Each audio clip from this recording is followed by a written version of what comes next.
Yo les Crousties, bienvenue sur Krusty TV. Et c'est la 10e étape du Black Pearl. Comment j'ai trop l'impression qu'on n'en finit pas. Enfin bref, aujourd'hui on va se faire un tonneau. Là, comme ça. Ouais, alors il y en a deux. Bon, je vous le dis tout de suite, j'ai fait l'impasse sur la peinture. Ouah, c'est trop la baise. Non, j'ai fait l'impasse sur la peinture parce que au final, c'est exactement le même traitement qu'il y a eu pour le canon, tout ça, le bateau, c'est les mêmes couleurs, c'est les mêmes trucs. Enfin voilà quoi, sinon c'est un petit peu redondant. Ouais, redondant, on élève le niveau de vocabulaire. Krusty TV. Ben bon, je sais que vous en avez rien à branler de mes conneries, donc le matos. Et aujourd'hui, il va nous falloir du balsa, quelle surprise, du dépron. Enfin, moi j'ai utilisé du dépron pour ça, mais vous pouvez utiliser plein d'autres trucs, c'est à vous de voir, enfin vous verrez tout à l'heure. Bref, de nouveau de la carte plastique, qui ouais, on me le demande beaucoup, donc je vous dis en fait le nom officiel c'est styrène. Je l'écris en bas là. Communément appelé, en tout cas moi je l'appelle comme ça, de la carte plastique. Et du papier calque.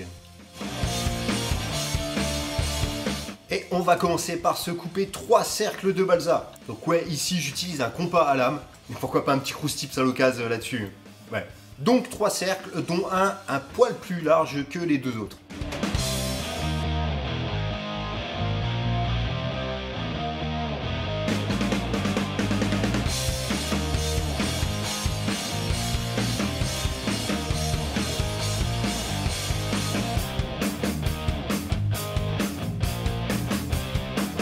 Donc après avoir fait d'autres cercles moins larges en dépron, et tous percés au centre, y compris ceux en bois, on va les enfiler sur une tige, qui doit faire, elle, la hauteur totale du tonneau qu'on veut.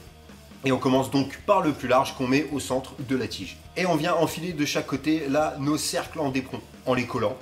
Et en fait, ils vont nous servir de cale entre les cercles en bois. Vous allez voir.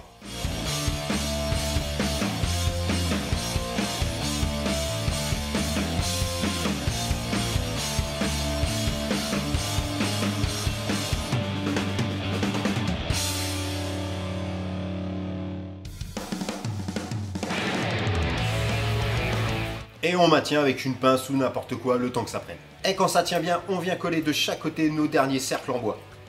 Donc les deux plus petits.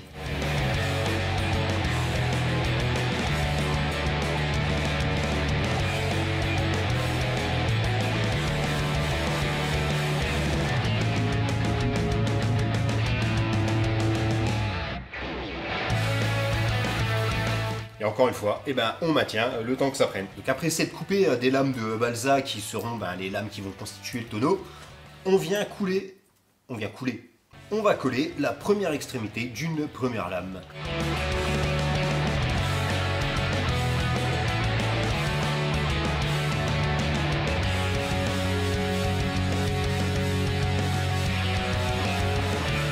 Et une fois que ça tient bien, on va coller là au centre et à l'autre extrémité de la lame, ce qui va créer une légère courbure. Attention à pas craquer.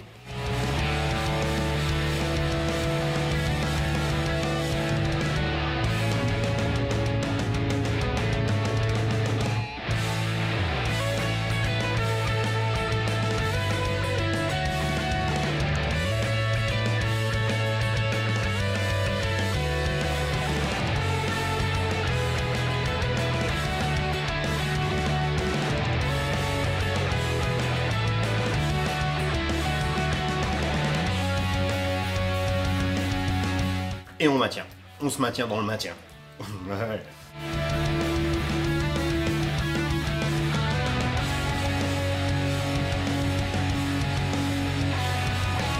En fait, cette première lame va nous servir de guide pour toutes les autres. Et on va toutes les coller autour du tonneau, mais que d'un seul côté, donc sur le bas ou sur le haut du tonneau. Ça dépend dans quel sens tu le mets. Voilà. Et comme ça.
Donc après avoir mis des élastiques en bas et au milieu pour maintenir un tant soit peu, on va plonger notre début de tonneau donc dans la flotte.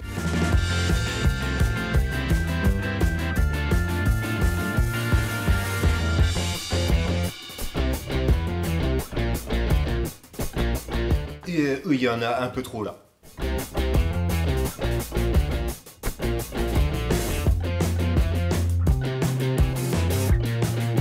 Bon, maintenant plus assez. Et comme le balsa c'est du bois et que ça flotte, on va mettre un poids dessus pour le maintenir immergé. Après l'avoir laissé tremper quelques heures, donc on va resserrer en haut à l'aide d'une corde pour créer la courbure. Ouais, une corde ça donne plus de force de serrage que des élastiques. Tu serres fort. Ouais. Quand c'est bien serré, bien maintenu, on laisse tremper 24 à 48 heures dans l'eau. Pourquoi je suis vénère comme ça, je sais pas. Tout ça donc dans l'espoir que les lames gonflent, surtout au niveau du centre. Vu qu'en haut et en bas elles sont bien serrées les unes contre les autres. Voilà.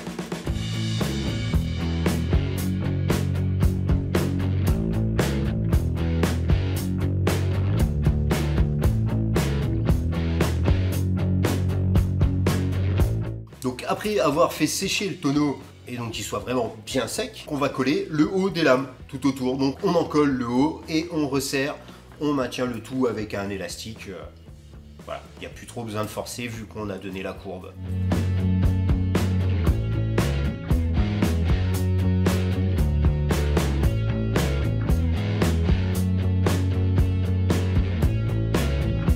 Et il est temps de faire les cerclages. Pour ça, on va prendre de la carte plastique. Oui, c'est ça, du styrène.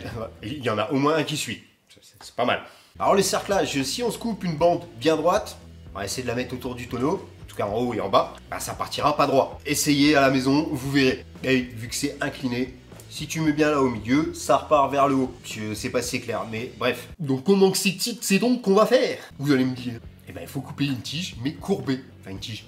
Une bande. Il doit très certainement y avoir une formule mathématique qui permet de calculer et déterminer donc la courbe nécessaire par rapport au diamètre du fût ainsi que l'angle et je ne sais quoi. Si, ça doit exister. Mais je sais pas pour vous, moi je suis une grosse brêle en maths. Donc pour ça, on va utiliser un stratagème à la matraquis.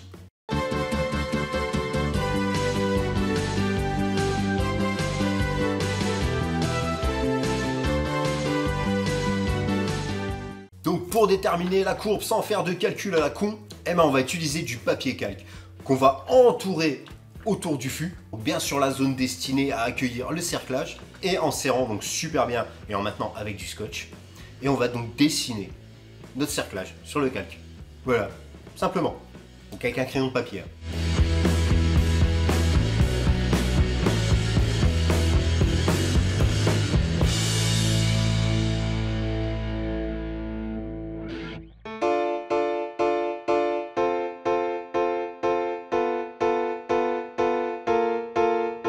Et ensuite, eh ben, on va reporter cette empreinte sur de la carte plastique.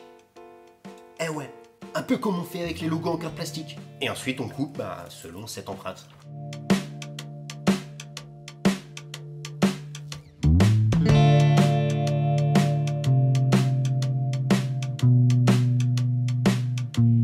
Allez, dans la foulée, on va coller la première extrémité du cerclage.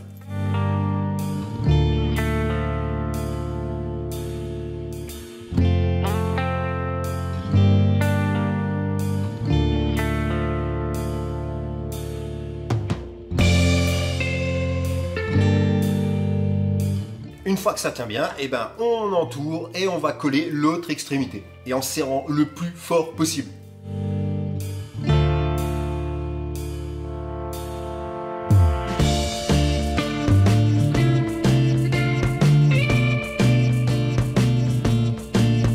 Et après ça, eh ben, on se fait pareil pour le haut. Enfin, si on a fait le bas en premier. Sinon, pour le bas, si on a fait le haut en premier. Quoi? Ouais, le haut et le bas, en fait, c'est la même chose. Donc voilà. Et on peut aussi en mettre un au centre. Et pour là, pas besoin de calculer de courbe. Là, un tout droit, ça va bien. Et voilà, donc pour la peinture, on va passer très vite. Il n'y a pas d'image, mais le même traitement que pour le support du canon. Oui, c'est ça, du canon. Oui, pour la partie bois, bien sûr. Donc si tu l'as pas vu, le lien en bas dans la description, et sûrement une petite fiche quelque part par là ou par là, je sais pas où. Et pour les cerclages, et ben le même traitement que les parties métalliques du canon. Du gunmetal et puis un petit peu de corrosion, pareil, comme on a vu, le lien, voilà. Comme on a vu pour le canon. Voilà. Et donc ça donne ça. Voilà, ce tonneau est selon moi à rater. Il y a des écarts un peu trop gros entre les lames. La faute à qui? La faute à quoi? Eh ben j'ai mené l'enquête. Et donc je pense que la différence de diamètre entre le cercle en balsa au centre du tonneau et ceux des extrémités était trop importante. Alors j'ai répété l'opération avec moins de différence de diamètre. Et ça donne ça. Et là, eh ben ça va beaucoup mieux.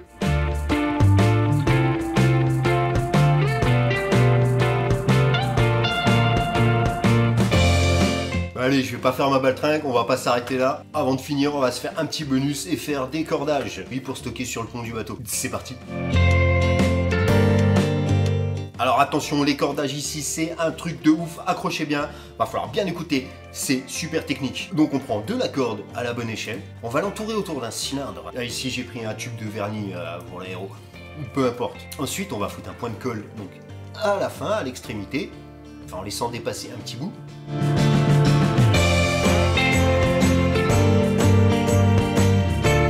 Une fois que ça tient bien, on va maintenir notre cordage entre deux plaques de ce que vous voulez, le tout maintenu avec une pince pour un petit peu l'aplatir. Et voilà, voilou, ouais.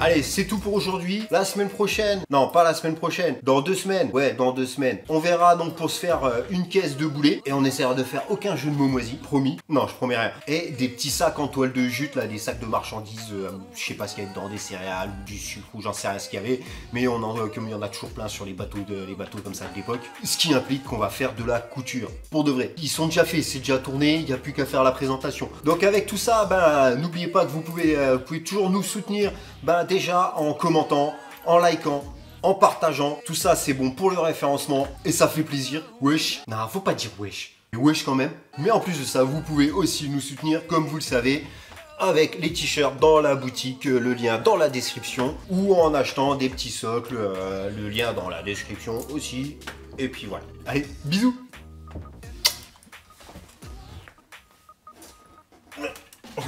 C'est raté.